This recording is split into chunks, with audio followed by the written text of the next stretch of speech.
Future Market has thousands of board games at discounted prices. Click the direct link below to see all of those discounted games. Hello my friends, it's the Game Boy Geek here. Recently I've been doing a series called Reimagined Retro Board Game Classics, where we look at classic games like Monopoly and even Bingo and Connect 4 and things, and we talk about more modern games that were inspired by that, use mechanisms of those games to now make bigger, more grandiose, and more modern games. Today we're looking at Clue, which is near and dear to my heart because it was my favorite game growing up as a kid. I was a science and math person. I'm a degreed electrical engineer, and I just love logic and deduction, so Clue was my favorite growing up. So I have a soft spot for this. I'm going to give you a quick history of Clue and then talk about a lot of modern games that were inspired by it.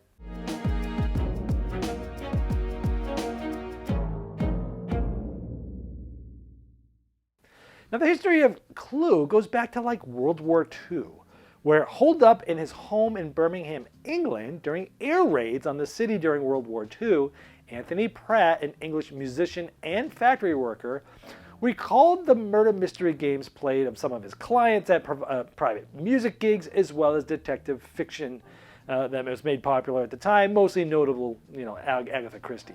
Now, in 1944, Pratt applied for a patent for his invention of a murder mystery themed game originally named Murder. Now, shortly thereafter, Pratt and his wife, who had helped the design, in part of it, of the game, presented it to Waddington's executive Norman Watson, who immediately purchased it and provided its trademark, and then they named it Cluedo, which was a play on Clue and Ludo, which is a Latin word for I play, and it was the name for a popular board game based on Parcheesi, which in the Western world was later called Parcheesi. The design house in the game based it on what was, at the time, the Tudor Close Hotel. Now, with early editions of the game being titled Murder at Tudor Close was the name of it because that's what it was after.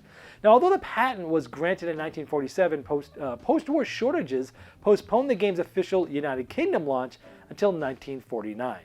Now, it was simultaneously licensed to Parker Brothers in the United States for publication, where it was renamed Clue, as the name Ludo that we just talked about was not widely known in the US, and the Parcheesi-style games wasn't really known that well then, and so they wanted other names to do well in that market.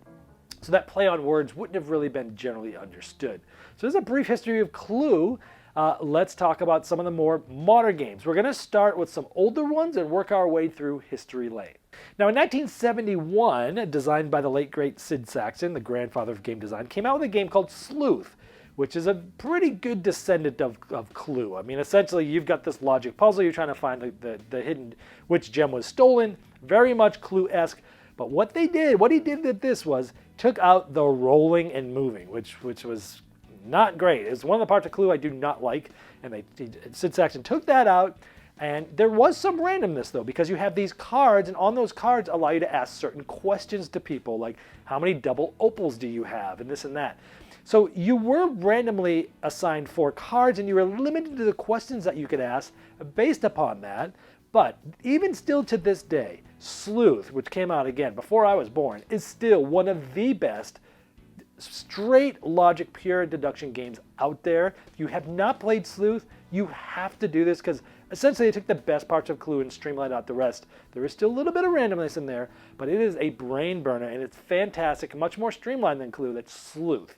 Now, speaking of those questions, those randomized questions in Sleuth, in 1995, Mystery of the Abbey came out. They just recently reprinted this, Mojito Studios did, and I just did a review of this like a week or two ago. And Mystery Abbey, very Clue-like. You're moving around the Abbey, you're trying to figure out which monk killed, which was the suspect that killed. But this, unlike having a random set of questions, this went in the other direction and gave you complete open questioning. You could ask any question as long as the name wasn't one of the suspects.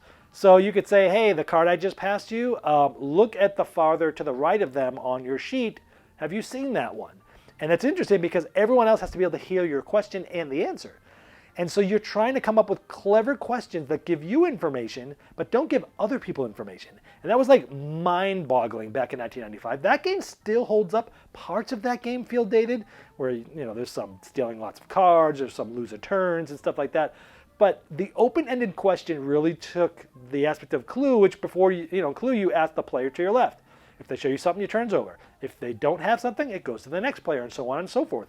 Where here, you could ask anyone, kind of like in Sleuth. You have the freedom of asking anyone, but in Mystery Abbey, you're asking them pretty much almost anything you want. In the 2000s, Mystery Express came out, and I always called this Clue on steroids because in this game you're using action selection to do different things, to pass cards around, to see cards. But the twist here, the reason why I called it Clue on steroids, because it's essentially it's very Clue-ish, but there's 2 of every card, and the cards get passed around and such a lot of times in between rounds. So if you don't see the same suspect twice in the same round, when you see it later, you probably won't be sure, is this the one I saw before or is this a different one? You're trying to see 2 of the same suspects in the same round. And it's really hard because then cards get passed, some cards are known that are passed, some cards are shown between rounds, and you're trying to use all that to deduce, did I see both of them or not? And it really made it, I love Mystery Express, but it made that really sort of like Clue on steroids. And staying with sort of like pretty Clue-ish games, in 2020, one of my favorite Clue-like games came out, deduction games, Search for Planet X. Now this is a game that, again, is very Clue-like, but did a lot of really different things. For one, there was an app being used, and what that allowed you to do to play a 2-player game of deduction and have it work really well, feel like you're playing with more players, but you could also play a solo game that made it feel like you were playing with a second player. So it plays great with 2, which a lot of deduction games don't do. And you can play a solo game that makes it really does feel like you're playing with 2 players. But in this game, and here's another big thing this one did, and why it's one of the best of all time, is when you ask a question, you ask the app. Everyone gets to know what you're asking, but you don't tell them the answer, and you're getting the correct answer. Because one of the biggest downfalls in any Clue-type game or deduction game, someone gives you a wrong answer by accident, the game is broken. And that happens in a lot of deduction games. In this game, you cannot be broken. The game can't be broken unless you wrote it down wrong from the app. They give you the correct answer every time, and that was a huge step forward in deduction games. Search for Planet X, also at certain times in the game, you're kind of saying, you're giving sort of revelations or theories of where you think something is or what is. And 3 rounds later, you're finding out if you're right, and everyone's learning information, but you're getting points for doing so. This is an absolute masterpiece, Search for Planet X. Now, up until now, we're talking about very Clue-based games that you're taking notes on notepads and this and that, looking at logic deduction. Now I'm going to start talking about games that use deduction in different ways where, you don't take notes. Museum Suspects is an interesting one. It's more of a kid's game, but adults like it too, where it's kind of like Guess Who a little bit, which also was, I'm sure, inspired by Clue. But in this one, the twist here is someone stole something from the museum, but the bigger twist is it could be one suspect like normal, and it likely is one suspect, but it could be 0 suspects. None of them could have done it. Or it could be up to 3 suspects have done it, just depending on the randomization of which cards are in the game, which things are there, what happened. And that's amazing that every game you're not quite sure is there 0, 1, 2, or 3 suspects. Another little twist here is there's these numbered tokens that you're using to sort of bid or bet, to look at some clues. And other people have to sort of outbid you to see that clue. So there's some bluffing involved. You can be like, ooh, that clue is great. And other people going like, haha, I was just messing around. But those tokens are actually also how you bid for who you think is the person. Because at the end, you flip over everyone's tokens on the suspects and they get that many points. So a lot of different things here, but you don't have to take any notes in this game. Everything's just on the table. Another no note-taking game is a recent one called Deducto. And in this game, you're putting a card in. You can't see your suspect. Everyone has their own suspect they're trying to figure out. It's kind of like with headbands where everyone else can see your suspect except you.